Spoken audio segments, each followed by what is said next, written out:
thing you're going to have to do this morning is shovel yourself out, perhaps, if you have a lot of snow.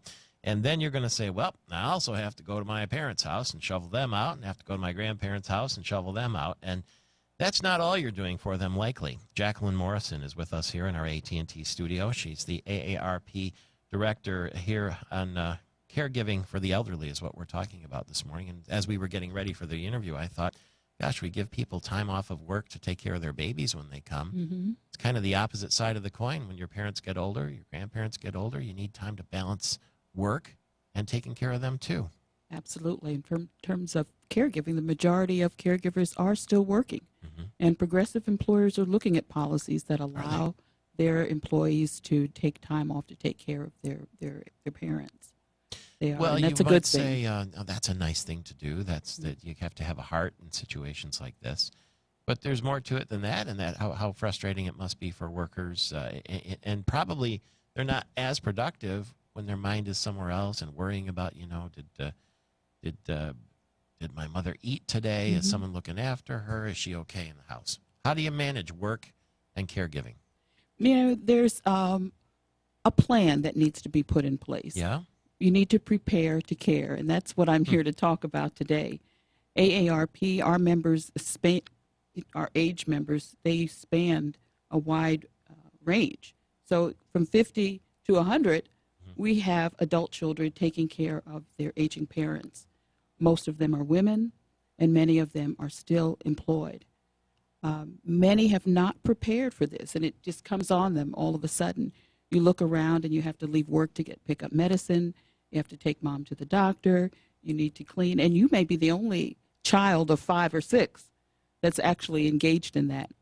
And it's like you've become the primary caregiver all of a sudden. Our latest program in terms of Prepare to Care is a website and a manual with lots of information to direct people to resources that can help them. The first thing that needs to happen is you need to start the conversation early.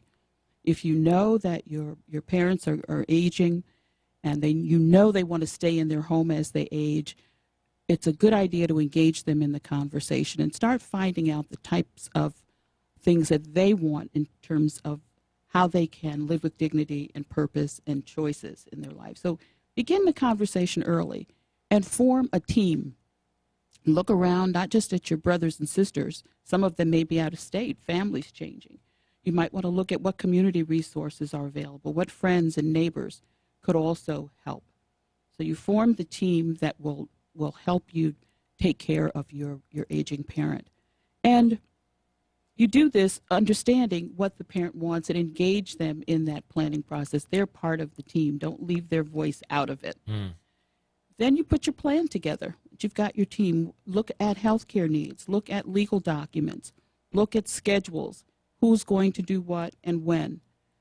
And after you have the plan in place, find the supports in the community that support that plan. A lot of churches and community organizations and groups that aren't traditionally thought of as senior groups are now recognizing that, we have a lot of caregivers here. What can we do to support the caregiver? And that's the last step in the plan, is to take care of yourself. It's a selfless and loving act to be a caregiver. But if you don't take care of yourself, you're going to burn out. You're going to get caregiver fatigue, and you're not going to be able to do as good a job as you may like to do for your parent or your loved one.